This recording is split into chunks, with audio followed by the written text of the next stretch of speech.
Hello, അസ്സലാമു അലൈക്കും. എല്ലാ കൂട്ടുകാർക്കും പുതിയൊരു വീഡിയോയിലോട്ട് സ്വാഗതം. അപ്പോൾ എന്തൊക്കെയുണ്ട് എല്ലാവരുടെയും വിശേഷങ്ങൾ?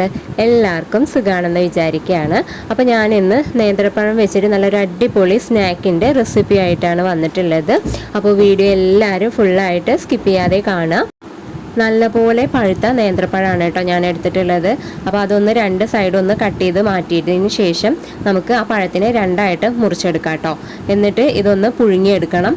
അപ്പോൾ വെള്ളത്തിലിട്ട് പുഴുങ്ങരുത്, ആവിയിൽ വെച്ചൊന്ന് പുഴുങ്ങിയെടുക്കണം കേട്ടോ. അതിനായിട്ട് ഞാൻ ഇവിടെ ഇഡ്ഡലി പാത്രത്തിൽ കുറച്ച് വെള്ളം ഒഴിച്ചിട്ട് അതിൻ്റെ തട്ട് വെച്ച് കൊടുത്തിട്ട് പഴമൊക്കെ അങ്ങനെ നിരത്തി വെച്ച് കൊടുക്കുന്നുണ്ട്. ഇനി നമുക്കതൊന്ന് നന്നായിട്ടൊന്ന് പുഴുങ്ങിയെടുക്കാം കേട്ടോ.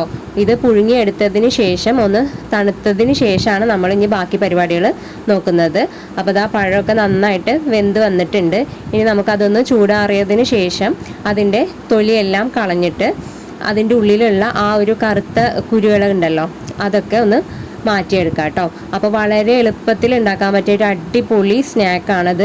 നല്ല ഹെൽത്തി ആയിട്ടുള്ള സ്നാക്കാണ് കേട്ടോ. അപ്പോൾ എല്ലാവരും ഈ ഒരു റെസിപ്പി ഒന്ന് ട്രൈ ചെയ്ത് നോക്കുക. അപ്പോൾ നോമ്പൊക്കെ അല്ലേ, നമുക്ക് വളരെ എളുപ്പത്തിൽ പെട്ടെന്ന് ഉണ്ടാക്കാനൊക്കെ പറ്റിയ നല്ലൊരു സ്നാക്കാണ്.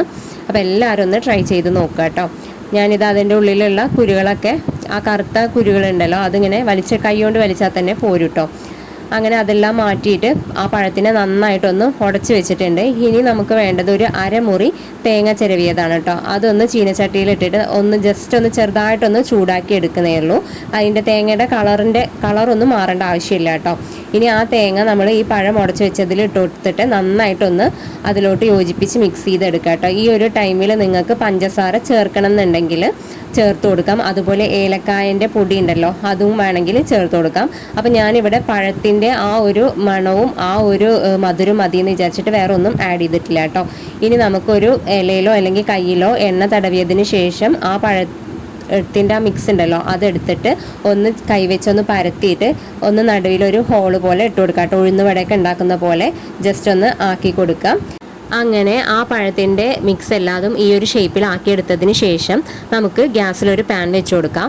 എന്നിട്ട് അത് ചൂടായി വരുന്ന സമയത്ത് അതിലോട്ട് നെയ്യൊന്ന് തടവിയതിന് ശേഷം നമ്മൾ ഷേപ്പാക്കി വെച്ചിട്ടുള്ള പഴം ഉണ്ടല്ലോ അത് ഇങ്ങനെ ഓരോന്നായിട്ട് നിരത്തി വെച്ച് കൊടുത്തിട്ട് അതിൻ്റെ മുകളിലും കൂടെ നെയ്യൊന്ന് തടവി കൊടുക്കാം. എന്നിട്ട് മറിച്ചിടാം കേട്ടോ. ഇനിയിപ്പോൾ ഈ പഴം നന്നായിട്ട് വേവിക്കേണ്ട ആവശ്യമൊന്നുമില്ല, കാരണം നമ്മൾ പുഴുങ്ങിയിട്ടാണല്ലോ ഈ ഒരു സ്നാക്ക് ഉണ്ടാക്കിയത്. അപ്പോൾ അതുകൊണ്ട് തന്നെ അധികം വേവേണ്ട ആവശ്യമൊന്നുമില്ല, ജസ്റ്റ് ഒന്ന് കളറ് മാറിയാൽ മതി. അപ്പോൾ ഈ ഒരു സ്നാക്കിന് നമുക്ക് ബനാന ഡോനറ്റ് എന്ന് വേണമെങ്കിൽ പേരിടാം കേട്ടോ. അപ്പോൾ അടിപൊളി എളുപ്പത്തിൽ ഉണ്ടാക്കാൻ പറ്റിയ സ്നാക്കാണ്. അപ്പോൾ എല്ലാവരും വീഡിയോ ഇഷ്ടമായാൽ ചാനൽ ഒന്ന് സബ്സ്ക്രൈബ് ചെയ്ത് സപ്പോർട്ട് ചെയ്യുക, ലൈക്ക് ചെയ്യുക, ഷെയർ ചെയ്യുക. ഇൻഷാ അല്ലാഹ് നമുക്ക് അടുത്തൊരു വീഡിയോയിൽ കാണാം. താങ്ക്